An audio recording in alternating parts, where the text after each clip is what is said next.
السلام عليكم، مرحبا بكم بنات. ان شاء الله تلقاكم هذا لا فيديو بالف صحه وعافيه يا رب. رجعت لكم بعد غياب طويل، ان شاء الله تعذروني بصح رجعت لكم بواحد الوصفات هايلين بالبزاف، وصفات راح تستفادوا منهم وناجحين ومضمونين. جربتهم انا شخصيا. كيما الوصفه تاع اليوم كنت اعتمدتها في تحضير جينواز كيك عيد ميلاد بنتي، جينواز الورقه. راح نشارك معكم كامل التفاصيل والمقادير، تبعوا معايا لا فيديو. بسم الله. اولا رايحين نبداو بالمقادير اللي كانوا عندي. 5 بيضات يكونوا كبار. عندي 7 ملاعق تاع سكر عادي، 7 ملاعق يكونوا معمرين، 7 ملاعق تاع زيت، و7 ملاعق تاع حليب، 5 ملاعق تاع فرينه مع 2 ملاعق تاع كاكاو. بالنسبه للناس يحبوا يديروها مارون، للناس اللي يحبوا يديروها بيضاء بذوق الفاني يديروا 7 ملاعق تاع فرينه.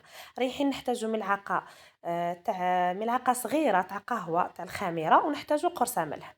بالنسبه للاواني، شوفوا انا نخمم عليكم، حطيت لكم حتى الاواني اللي لازم تحضروهم. نحتاجوا 2 صحان كبار، يعني نحتاجوا 2 قصع ولا صحان ولا كيما دي طاغين اللي تحبوا تخلطوا فيهم. نحتاجوا غرباله صغيره نغربلوا بها الفرينه والكاكاو. رايحين نحتاجوا الباطور، لازم الباطور ولا البيتخان في هذه الوصفه. رايحين نحتاجوا فوي، ونحتاجوا بلاطو يكون يعني القياس تاعو 40 على 30 سنتيمتر. لهنا على واه جبنا 2 صحان، لانه رايحين نفصلوا البياض على الصفار. عندنا 5 بيضات، رايحين نفصلوا الصفار على البياض. اولا راح نبداو بالصفار بالبياض عفوا. رايحين نطلعوه مع قرصة الملح. ان شاء الله تكونوا فهمتوني. المقادير راح تلقاوهم في صندوق الوصف. صندوق الوصف تضغطوا على العنوان تاع لا فيديو كيما راهم باين في الشاشه، تضغطوا على العنوان تاع لا فيديو راح يهبط لكم صندوق الوصف اللي رايحين تلقاو فيه المقادير، ولا اي روابط راح نقدر نشاركها معكم كيما رابط تيك توك او رابط صفحتي على الانستغرام وعلى الفيسبوك. كيما راكم تشوفوا البنات، اهم حاجه الاواني تاعنا يكونوا نظاف تماما، ما يكونوش فيهم حتى قطره تاع ماء، لانه الماء راح يفسد لنا الجينواز تاعنا وراح تهبط. كيما قلت لكم طلعنا البياض تاع البيض 5 بيضات. ونجيبوا السكر. لهنا كانوا عندنا 7 ملاعق تاع سكر عادي. احنا مع البياض رايحين نضيفوا فقط 2 ملاعق. ثبتوا معايا البنات، راح نعطيكم التفاصيل. يعني فقط نحتاج الانتباه تاعكم، لازم تكملوا لا فيديو، موش تخرجوا منها من بعد، بيسك في طول الفيديو راح نعطيكم نصائح. كيما قلت لكم بعد ما طلعت 5 بياض بيض مع قرصة تاع ملح، راح نضيف عليهم 2 ملاعق تاع سكر. احنا في الوصفة كامل رايحين نحتاجوا 7 ملاعق، بصح مع البياض رايحين نطلعوا فقط 2 ملاعق تاع سكر عادي. نطلعهم مليح حتى نحس باللي هذا الخليط جانس ولا كيما لاميغانغ، يعني كي تقلبوا الصحن ما راحش يطيح معاكم. صدقوني الوصفة هذه كي جربتها جات بنينة بزاف، وقلت لازم نشاركها معكم. كيما راكم تشوفوا، شوفوا راني قلبت الصحن وراهو ما هبطش. هذه هي الطريقة الناجحة. لهنا رايحين نجيبوا الصفار تاعنا اللي هما 5 صفار بيض. راح نزيد عليهم 5 ملاعق متبقية تاع السكر. انتبهوا معايا البنات بزاف، وتقدروا تجيبوا ورقة وستيلو تكتبوا المراحل خطوة بخطوة باه كي تكونوا تخدموا تطبقوهم. البيض تاعنا البنات، هذه نصيحة ثانية، لازم يكون بدرجة حرارة الغرفة. إذا كان من قبل في الفريجيدار لازم تجبديه.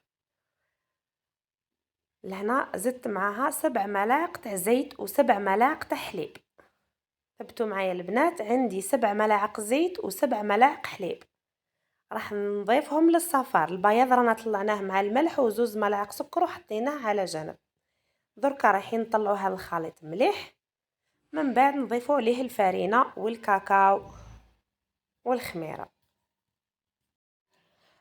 شوفوا هنا لازم تغربلوا الفرينه والكاكاو، لازم لازم لازم باش تخلصوا من كامل هذوك لي بول وهذوك لي غرومون اللي يكونوا في الفرينه او في الكاكاو.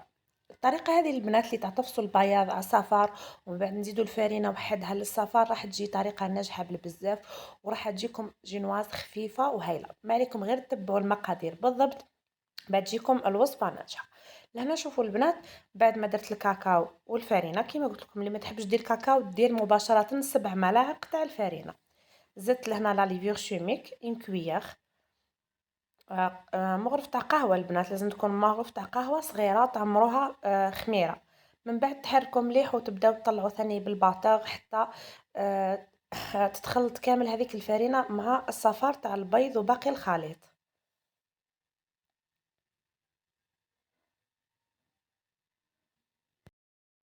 ان شاء الله البنات كل ما نلقى وصفة ناجحة كيما هذه ونجربها، انا شخصيا لازم نجربها، كي تنجح معايا راح نشارك معكم مباشرة الوصفة.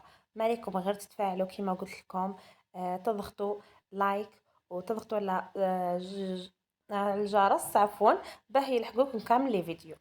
يعني كي نحط فيديو تكونوا ضغطوا انتم على الجرس هذاك راح يلحقوكم لي نوتيفيكاسيون بلي راني حطيت فيديو جديده. لهنا بعد ما حركت شوفوا جبت زوج صحان تاعي، وحده فيها لا ميرينغ اللي كنا طلعناها، يعني البياض اللي طلعناه مع زوج ملاعق سكر، وهذه فيها الخليط تاع الفارينه اللي خلطناها مع بعضنا. شوفوا البنات لهنايا رانا وصلنا للخطوه المهمه، رايحين تقسموا هذا الخليط لثلاث خطرات ولا ربع خطرات، وانتوما تهبطوا في هذاك البياض على الخليط تاع الصفار، وراح تخلطوا بالبلاق الخلاص من الفوق للتحت من الفوق لتحت وتو دوسمون، يعني تديو وقتكم كامل لهنا في الخطوه هذه باه ما تهبط لكمش لاجينواز، اذا هبطت لهنا راهي ما تنجح لكمش. انا كنت البنات استخدمت صراحه لافوي، بعد لقيت ما ساعدتنيش خلاص في الخدمه، عاودت بدلت درت بلا سباتول. شوفوا البنات انا قسمتها لثلاث مرات، وكيما راكم تشوفوا باتجاه واحد، نطلع من الفوق للتحت من الفوق للتحت باش ما تهبطش لاجينواز تاعي. لهنا الفوق كنت حطيته يسخن على درجة حرارة 180 درجة، تحطوه في الوسط، يعني ما تحطوهش لتحت خلاص وما تحطوهش الفوق البلاطو تاعكم، وما تحلوش خلاص الفور على لاجينواز تاعكم حتى تفوت عليها 15 دقيقة البنات، باه تطلعوا عليها وتقيسوا السطح تاعها بلا عقل خلاص تشوفوه اذا هبط ولا لا. شوفوا لهنا جبت البلاطو تاعي 30 على 40 سنتيم، كنت دهنته بالزيت وزدت فوقه بابي باغ ورق الزبده. البنات بالنسبه لورق الزبده احسن ماركه هي تاع الوفاء، يعني استخدمت بزاف انواع بصح تاع الوفاء هايله بزاف ما تلصقش يعني. درك تشوفوا النتيجه بعينكم كيفاه جات.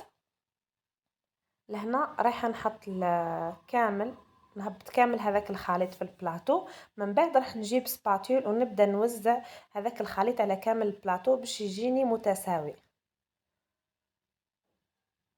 ان شاء الله تجربوا هذه الطريقه البنات، راح نحط لكم لاباج تاعي فيسبوك وانستغرام تقدروا تشاركوني بالتطبيقات تاعكم، مام راني نحط فيديوهات مسرعه على التيك توك للناس اللي ما تقدرش تتفرج في اليوتيوب بسبب الكونيكسيون ولا طول الفيديو، راني راح نشارك معكم هذه الوصفه على التيك توك.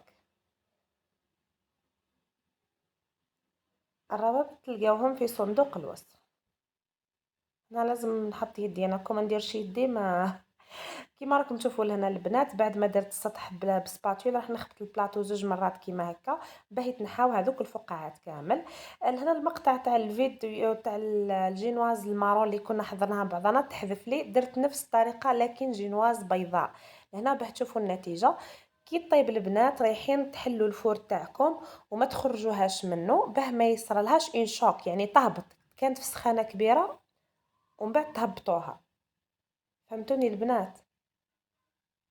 لازم تخليوها في الفور يعني بوندون 5 مينوت من بعد تهبطوها. لهنا انا كنت راح نخدم بها كيك عيد ميلاد بنتي، خليتها بردت هذيك الجينواز مليح، وجبت سارسو اللي خدمت به فيه 18 سنتيم ولا 20 سنتيم والله ما شفيت، هذا هو السارسو اللي خدمت به. كل ورقه خرجت لي زوج، مام لي شوت هذوك كنت خدمت بهم نيكد كيك وخدمت بهم بوب كورن وبوب كيك، البوب كيك عفوا. شوفوا البنات لهنا العجينه تاعها كيفاش جات خفيفه بالبزاف وهايله هايله هايله، مام البنه بنينه سبحان الله. لهنا في المونتاج البنات تاع احسن حاجه تمونطيو فيها هي السارسو تاعكم، ولا اذا ما عندكمش تقدروا تشريو بابي غيتار او يجي واحد الورق شفاف. لهنا انا الحشو اعتمدت كريم شانتي، استخدمت لا بلانش ناج ودرت المكسرات بندق وجوز، واستخدمت شوكولا اتارتيني. كما قلت لكم كنت درت ثلاث طبقات ثلاثة ثلاث طبقات فاني وثلاث طبقات بالكاكاو. لهنا ساعدني بزاف سارتو البنات. لهنايا وصلنا للختام تاع لا فيديو. شوفوا البنات كيفاه جاتني واحد الكيكه هايله بالبزاف كيما كنتوا تشوفوا في لي فوتو في بدايه الفيديو. ساعدني بزاف سارتو في المونتاج تاعها. بالنسبه للديكور ان شاء الله في قادم الفيديوهات كيما راكم تشوفوا الفيديو جات طويله بزاف ما قدرتش نكمل لكم التزيين هنا. في قادم الفيديوهات راح نشارك معكم كيكه بكامل التفاصيل تاعها. ليسونسيال راكم تعلمتوا الجينواز الورقه بحذافيرها يعني طريقه مفصله. لهنا عزيزاتي وصلنا لافون تاع لا فيديو. ان شاء الله تكون عجبتكم الوصفه. ما تنساوش التفاعل راح يزيد يحفزني باش نحط لكم وصفات بزاف بزاف هايلين راني وجدت لكم لي فيديو تاعهم. سلام.